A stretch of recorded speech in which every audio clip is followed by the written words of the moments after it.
Hello అండి, welcome back to my channel. So అందరూ ఎలా ఉన్నారు? నేనైతే బాగున్నాను. సో అందరికీ ముందుగా వినాయక చవితి శుభాకాంక్షలు. సో ఇండియా మొత్తం మీద వినాయక చవితి ఫెస్టివల్ కూడా చాలా పెద్దది. సో అందరూ బాగా సెలబ్రేట్ చేసుకుంటారు. సో ఇక్కడ కూడా మాకు బాగా చేస్తున్నారనమాట. కాకపోతే ఇక్కడ హాలిడే అయితే లేదు. సో ఆదిత్యకి స్కూల్ యాజ్ యూజువల్గా సాటర్డే హాలిడే కాబట్టి హాలిడే ఇచ్చారు. బట్ వినాయక చవితికి హాలిడే లేదంట. అండ్ ఫస్ట్ అయితే ఫ్రెష్ అయిపోయి నేను వెంటనే బెల్లం అయితే కరగబెట్టుకుంటున్నాను. సో బెల్లం అండ్ బియ్య పిండి ఈ రెండింటితోనే వినాయకుడి వంటలన్నీ అయిపోతాయి. అండ్ కొంచెం సగ్గుబియ్యం కూడా నానబెట్టుకున్నాను. యాజ్ యూజువల్గా రోజు చేసుకునే పూజ అయితే నార్మల్గా మార్నింగ్ ఒక దీపం అయితే పెట్టేసుకున్నాను. సో ఇంకా ఇప్పుడు ప్రసాదం అయితే ప్రిపేర్ చేస్తున్నాను. ఎక్కువ అయితే చేయట్లేదు. అండ్ జస్ట్ పాల తాలికలు అండ్ కొన్ని తీపి కొడుములు అయితే చేస్తున్నాను. వినాయక చవితి పండగకి మనం ఏం చేసినా చేయకపోయినా ఆయనకి ఇష్టమైన పాల తాలికలు అండ్ కొడుములు అయితే కంపల్సరీ చేస్తాము. సో నేను ఇక్కడ బెల్లము ఇక్కడ లోకల్లో దొరికే బెల్లం యూజ్ చేస్తున్నాను. అందుకే కలర్ అలా ఉందన్నమాట. సో ఇంటి దగ్గర నుంచి తీసుకొచ్చింది ఇంకా వరుస పెట్టి పండగలకి వ్రతాలకి వాడేసాను, అయిపోయింది. అండ్ ఇంకా తప్పక ఇక్కడ బెల్లంతో చేస్తున్నాను. సో ఇక్కడ బెల్లంతో టేస్ట్ అంత బాగుండదు అనమాట. బట్ చేయాలి కదా దేవుడికి. సో అందుకని కొంచెం కొంచెమే చేస్తున్నాను అనమాట, ఎక్కువ క్వాంటిటీతో కాకుండా. సో బెల్లం మొత్తం కరగబెట్టుకొని కొంచెం వేడి మీద ఉండగానే బియ్య పిండిలో వేసి ఇలా ఉండలాగా చుట్టేసుకుని సో దాంతో పాల తాలికలు చేస్తాను. సో ఫస్ట్ అయితే పాలు కాచేసుకుంటున్నాను. అందులో మనం ఆల్రెడీ నానబెట్టిన సగ్గుబియ్యం కూడా వేసేసి అండ్ కొంచెం ఉడకనిచ్చే వరకు ఒక పొంగు రానివ్వాలి. అండ్ ఇప్పుడు పాల తాలికలు చేయడము. సో నాకైతే పాల తాలికలు నార్మల్గా మనం ఈ మధ్య జంతికల పిండితో కూడా వేసేస్తున్నారు తొందరగా అయిపోతాయని. నాకెందుకు అవి చేతితో చేయడం అంటేనే చాలా ఇష్టం అనమాట. సో పేరుకి మనం దేవుడికి చేసినా మనమే తింటాం కాబట్టి. అండ్ ఈ పాల తాలికలు అంటే మా హస్బెండ్కి చాలా చాలా ఇష్టం. అసలు మేము హాలిడేస్ అండ్ మా హస్బెండ్ లీవ్ పెట్టినప్పుడు ఇంటికి వెళ్తున్నామంటే అక్కడ అకేషన్తో పని లేకుండా మా మమ్మీ పాల తాలికలు అయితే ప్రిపేర్ చేస్తారు మా హస్బెండ్ కోసం. సో దాన్ని ఫ్రిడ్జ్లో పెట్టుకొని ఒక 2-3 డేస్ అయితే తినేస్తారనమాట, అంత ఇష్టం అదంటే. ఇంకా మా వాళ్ళకి సాటర్డే వాళ్ళకి ఆఫీస్ కూడా ఉంది, అయినా సరే మధ్య మధ్యలో ఆఫీస్ వర్క్ చేసుకుంటూ ఇంక ఇక్కడికి వచ్చి మాకు కింద టెంపుల్ ఉంది కదా, సో అక్కడ మేము వినాయకుడిని ప్రతిష్ఠిస్తున్నాం అనమాట. దానికి సంబంధించిన పనులన్నీ చేసుకుంటున్నారు. ఇంకా మా వారిని కూడా నువ్వు నాకు హెల్ప్ చేయలేదు అని అనడానికి లేకుండా తను అటు ఆఫీస్లో పని చేసుకుంటూ ఇటు వచ్చి వాళ్ళకి హెల్ప్ చేస్తూ చాలా టైర్డ్ అయిపోయారు అనమాట. ఇంకా అందుకే నేనే కొంచెం లేట్ అయినా అన్నీ మేనేజ్ చేసుకున్నాను. అండ్ పత్రి కూడా మాకు క్వార్టర్స్లో ఉండే బోల్డ్ చెట్లు ఉన్నాయి కదా, సో అక్కడి నుంచే కలెక్ట్ చేసుకున్నాను అనమాట. అండ్ ఈ దానిమ్మకాయలు అయితే చెట్టు నిండా ఫుల్గా ఉన్నాయి. మాకైతే ఫస్ట్ నుంచి పత్రిని బయట కొనే అలవాటు అస్సలు లేదనమాట. మా ఇంటి చుట్టుపక్కల పొలాలు ఉంటాయి కాబట్టి సో అక్కడి నుంచే తీసుకొస్తాము. అండ్ నేను అవన్నీ కోసుకొచ్చేసరికి పాలైతే పొంగొచ్చేసాయి, సిమ్లో పెట్టి వెళ్ళాను. అండ్ తర్వాత మనం చేసుకున్న పాల తాలికలన్నీ అందులో వేసేసి అవి కొద్దిగా ఉడకనివ్వాలన్నమాట. అండ్ రిమైనింగ్ పిండిలో కొంచెం యాలక్కాయల పొడి వేసుకొని దాన్ని ఇలా ఉండలా చుట్టుకొని ఉడికించుకుంటున్నాను అండ్ బెల్లం కుడుముల కోసం. అండ్ 2 ప్రసాదాలే ఫాస్ట్గానే చేసేసాను. బట్ ఇదంతా అయిన తర్వాత మా వాళ్ళని లేపి రెడీ చేసి ఇంకా వాళ్ళ కోసం మళ్ళీ బ్రేక్ఫాస్ట్ ప్రిపేర్ చేసి, మనం అంటే పూజ అయ్యేంత వరకు తినకుండా ఉంటాము. సో చిన్నపిల్లలు కాబట్టి వాళ్ళు అంతసేపు తినకుండా అంటే కష్టం కదా. సో వాళ్ళకి కంపల్సరీ బ్రేక్ఫాస్ట్ ఉండాలి. సో పండగలైనా ఏవైనా ఇంట్లో నార్మల్గా చేసుకునే పనులు అస్సలు తప్పవు. సో దాంతోపాటే ప్యారలల్గా మళ్ళీ ఈ అడిషనల్ పనులు అనమాట. సో నేను ఇప్పటికీ ఇంకా కొన్ని ట్రెడిషన్స్ అయితే ఫాలో అవుతాను. సో మా అమ్మ చిన్నప్పటి నుంచి కొత్త బట్టలు వేసుకుంటున్నామంటే కంపల్సరీ పసుపు అయితే పెడతారనమాట. సో ఈ మధ్య కాలంలో చాలామంది ఈ అలవాటుని తప్పించేస్తున్నారు, ఎందుకంటే బట్టలు పాడైపోతాయనో ఇంకేదో రీజన్ వల్ల. దేవుడికి ప్రసాదాలు అయితే రెడీ చేసేసాను. అండ్ మా వాళ్ళకి కొంచెం బ్రేక్ఫాస్ట్ అయితే పెట్టేశాను. అస్సలు ఇష్టం లేదు మ్యాగీ ప్రిపేర్ చేయడం. సో ఇవాళ అయితే ఏ ఆప్షన్ లేక చేశాను అనమాట. సో ఇంకా దాంతోపాటు కీరా కూడా ఇచ్చాను. అండ్ ఇవన్నీ అయిపోయిన తర్వాత సింపుల్గా ఒక శారీ కట్టుకొని ఇలా అయితే రెడీ అయిపోయాను పూజ స్టార్ట్ చేసుకునే ముందు. నాకు బేసిక్గా అంత పర్ఫెక్ట్గా శారీ కట్టుకోవడం అయితే రాదు. సో ఇప్పుడిప్పుడే ఇంకా పెళ్ళయి ఇన్ని ఇయర్స్ అవుతున్న తర్వాత కట్టుకోగా కొంచెం పర్ఫెక్షన్ అయితే వస్తుంది. అండ్ ఇంకా సింపుల్గా వినాయకుడి ప్రతిష్ఠ అయితే చేసేస్తున్నాను. సో ఈసారి అయితే ఏ హడావిడి లేదు. మా హస్బెండ్ ఫుల్ బిజీ అనమాట, ఫుల్ డే అంతా. అండ్ పూజ మధ్యలో మాత్రం ఫోన్ చేసి చాలా రిక్వెస్ట్ చేశాను, కథ చదివేటప్పుడు మాత్రం రమ్మని ట్రై చేస్తా అని చెప్పారు. వస్తారో లేదో కూడా గ్యారంటీ లేదు. అండ్ మనకి వినాయక చవితి అంటే కంపల్సరీ హాలిడే ఉంటుంది, అది ఏ డిపార్ట్మెంట్ వాళ్ళకైనా ప్రైవేట్ జాబ్ వాళ్ళకైనా సరే. మా ఇంట్లో అయితే ఏ పండుగైనా సరే మా మావయ్య గారు చాలా బాగా సెలబ్రేట్ చేస్తారు. ఆయన ఆల్మోస్ట్ సగం పనంతా చేసేస్తారనమాట. అండ్ వినాయక చవితికి పాలి కట్టడం, ఫ్రూట్స్ అవన్నీ కడతాం కదా, సో ఆ పనంతా కూడా ఆయనే చేసేస్తారు. ఆయనకి అంత ఇష్టం అనమాట. అనమాట. నేను పూజ చేసుకునే రూమ్ లోనే కింద ఒక చిన్న పీట వేసి దాని మీద వినాయకుడిని ప్రతిష్ఠ చేశాను. సో ఒక చిన్న ప్లేట్ లో ఒక గ్లాస్ బియ్యం వరకు వేశాను. దాని మీద పసుపు, కుంకం, అక్షింతలు, కొంచెం గంధం, వినాయకుడిని అక్కడ ప్రతిష్ఠ చేశాను. అండ్ ఫ్రూట్స్ తగిలించడానికి మా దగ్గర పాలి అయితే లేదు. సో నేను మా మావయ్యని అడిగితే నెక్స్ట్ టైం వచ్చినప్పుడు కంపల్సరీ ఆయన చేసి ఇస్తా అని చెప్పారు. అండ్ మా ఫ్రెండ్ అయితే ఒక సజెషన్ ఇచ్చింది, గోడకి సింపుల్గా మేక్ కొట్టేసి వాటికి ఫ్రూట్స్ తగిలించమని. బట్ అలా ఎన్నెన్ని తగిలిస్తాను, ఇంకా అవి ఒక్కొక్కసారి ఉండట్లేదు, జారి పడిపోతున్నాయి. ఇంకా అందుకని జస్ట్ ఒక 2-3 అయితే పెట్టేసి ఇంకా ఆ స్వామివారికి ఇష్టమైన పత్రి అంతా కూడా చుట్టుపక్కల వేసేసాను.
మా ఆదిత్యకి లాస్ట్ ఇయర్ కంటే ఇప్పుడు కొంచెం ఇంకా బాగా తెలుస్తుంది అనమాట. సో పూజలో పెట్టుకోవడానికి బుక్స్ తీసుకురమ్మంటే తీసుకొచ్చాడు.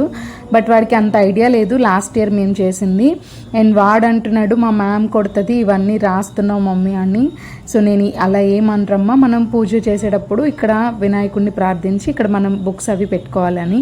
సో ఇంకా నేను మా పిల్లల బుక్స్ అండ్ మా వారి ఐడి కార్డ్స్ అవన్నీ స్వామివారి దగ్గర పెట్టుకున్నాను.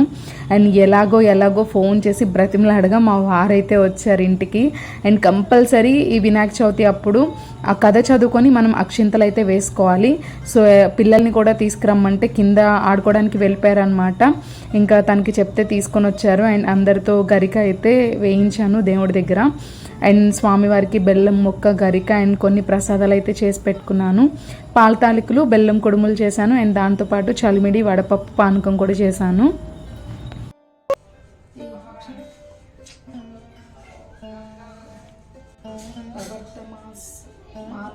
ఆద్య బ్రహ్మణ ద్వితీయ పరార్థే శ్వేతవర కల్పే నదీ సమీపే శ్రీశైలస్య నివాసిత గృహే అస్మినాం వర్తమాన వ్యవహారిక చంద్రమానేన శ్రీ క్రోధనామ సంవత్సరే దక్షిణయానే వర్షభూత శుభకరణే ఏవం గుణ విశేషణే విశిష్టాయాం.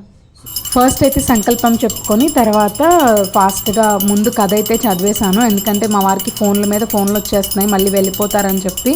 అండ్ కథ చదువుకున్న తర్వాత ఆయన అక్షంతలు వేసుకొని మా అందరికీ కూడా వేశారు.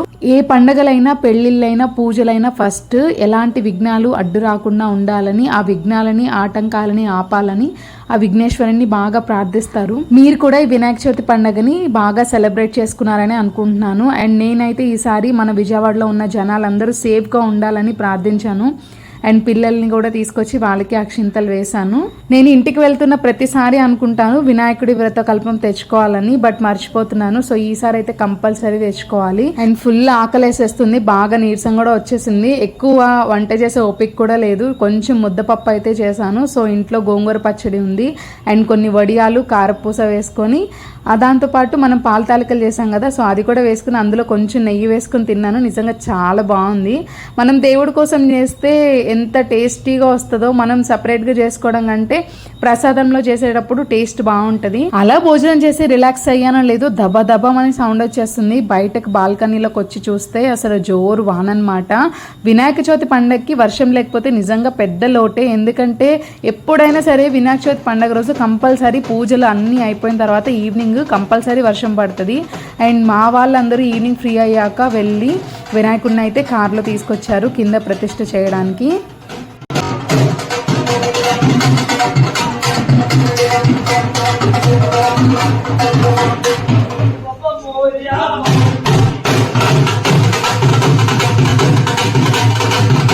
అబ్బా మా వారికి వినాయక చవితి పండుగ అంటే నిజంగా పండగే, తనకి చాలా ఇష్టం అనమాట. ఇంటి దగ్గర చిన్నప్పుడు పిల్లలందరూ కలిసి డబ్బులు పోగు చేసుకొని వినాయకుడిని ప్రతిష్ఠ చేయడం, దానికి మా వారే హెడ్గా ఉండి అన్నీ చూసుకోవడం, అసలు ఇంకా ఆ స్టోరీస్ అన్నీ చెప్తూ ఉంటారు నాకు. బట్ ఇంకా డిఫెన్స్లోకి వచ్చిన తర్వాత బాగా మిస్ అయిపోతున్నారనమాట. సో ఆ టైంకి ఇంటికి వెళ్తే మళ్ళీ దసరా పండగకి వెళ్ళలేమని చెప్పి అట్లా పండగలకి ఇంటికి వెళ్ళడం అవన్నీ బాగా మిస్ అయిపోయారు. ఇంకా డప్పులు మోగుతుంటే అందరూ డాన్సులు వేస్తున్నారు. నేను వీడియో తీయడం చూసి మా వారు వేసేవారు కూడా పక్కకి వెళ్ళిపోయారు. అంత సిగ్గనమాట తనకి. కెమెరా ముందుకి రావడం అంటే కూడా చాలా షై, అస్సలు రారు. ఇంకా నేను అప్పుడప్పుడు చూపిస్తూ ఉంటాను కానీ.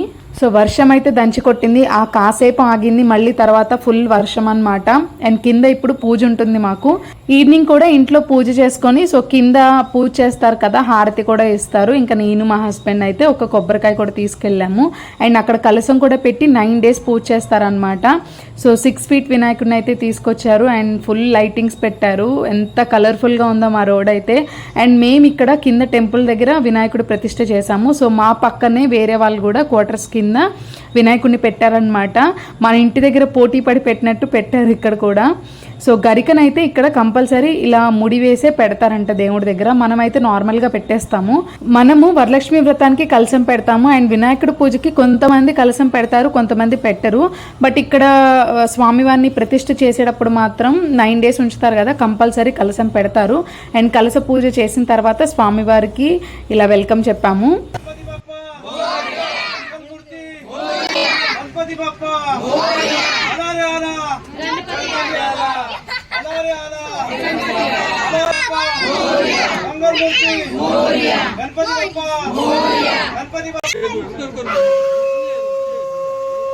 అండ్ నేను మా వారు కూడా హారతి అయితే ఇచ్చాము. నిజంగా ఇలా ఎప్పుడు ప్రతిష్ఠ చేసిన వినాయకుడి దగ్గర అయితే హారతి ఇవ్వడం, పూజ చేయడం ఎప్పుడు లేదు. ఇదే ఫస్ట్ టైం మా పెళ్ళయ్యాక.